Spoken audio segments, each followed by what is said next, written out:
함께 나눌 말씀은 열왕기상 8장 12절부터 21절까지의 말씀입니다. 성전 가운데 구름으로 임재하신 하나님 앞에서 솔로몬은 그분을 높이면서 백성들에게 왕으로서 연설을 하게 됩니다. 연설의 내용은 이 성전이 지어지기까지의 내용을 다시 한번 상기시키는 것이었습니다. 성전이라는 것은 무엇인가 생각해보면 성전이라는 것은 하나님을 위한 것이고 또한 하나님이 머무실 처소입니다. 이스라엘에게 있어서 성전은 처음에 다윗에 의해서 계획되어졌습니다. 하나님은 다윗이 하나님의 이름을 위해서 성전을 짓는 것에 대해서는 좋게 여기셨지만 하나님은 다윗이 아니라 그의 자손에 의해서 성전을 지으시겠다고 약속하셨고 이제 다윗의 아들인 솔로몬에 의해서 그 약속이 오늘 이루어진 것입니다. 그러니까 이 성전이 지어진 것은 솔로몬이 자기가 좋아서 한 것이 아니라 하나님의 약속이 이루어졌다는 것을 솔로몬은 강조해서 이야기하고 있는 것이죠. 그리고 또한 오늘 본문은 하나님께서 다윗이 하나님의 성전을 지으려고 하는 것에 대해서 좋게 여기셨다는 사실에 대해서 강조해서 이야기하고 있습니다. 이 성전은 하나님의 약속에 의해서 이루어진 것, 이 성전을 짓는 것이 하나님이 좋게 여기셨다는 것을 솔로몬은 강조해서 이스라엘 가운데 이야기하고 있다는 것은 결국 이스라엘 민족에게 있어서 지금 지어진 이 성전이 하나님이 좋게 여기시는, 하나님이 거하실 처소가 될 만한 성전이라는 것을 분명히 하고 있는 것입니다. 그리고 하나님은 실제로 이 성전에 구름으로 임하셨습니다. 오늘 본문을 살펴보면 솔로몬은 하나님이 캄캄한 데 계시겠다고 말하셨다고 이야기하고 있습니다.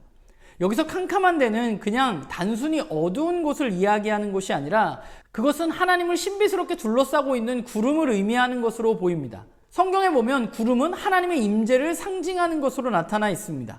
시내산에서 구름으로 임하셨던 하나님을 우리가 알고 있고 또한 성막 가운데 구름으로 임했던 하나님도 우리는 알고 있습니다.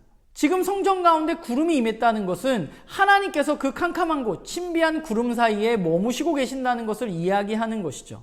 지금 이스라엘에 의해서 지어진 이 성전이 하나님의 임재가 임한 것은 매우 분명합니다. 하나님이 그들 가운데 거하고 계신 것이죠.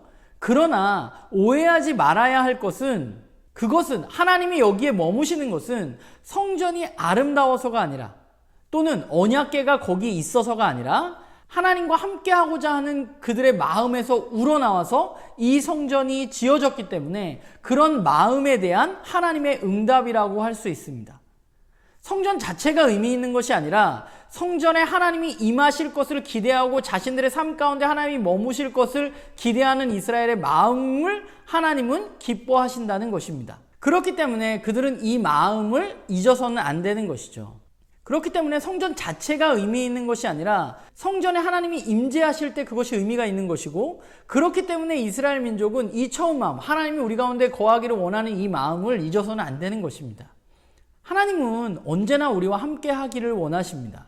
하나님은 그 일을 위해서 성막을 명령하셨고 이제 성전도 기쁜 마음으로 허락하셨습니다.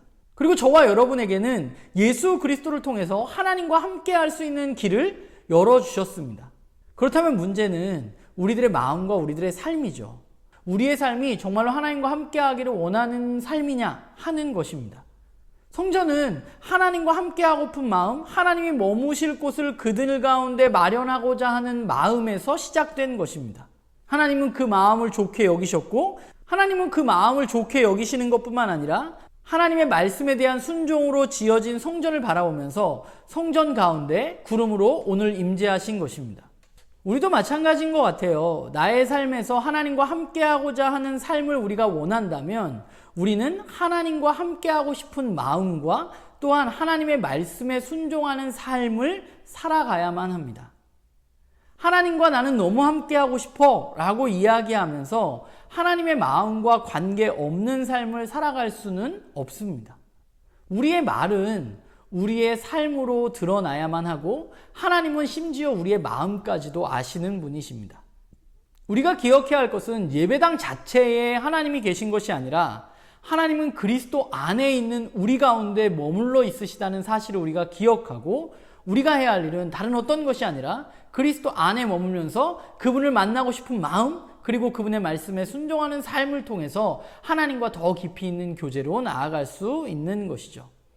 바라기는 저와 여러분의 삶 가운데 정말 하나님의 임재가 충만하길, 하나님과 함께하는 삶을 우리 모두가 살아가기를 주님의 이름으로 부탁을 드립니다.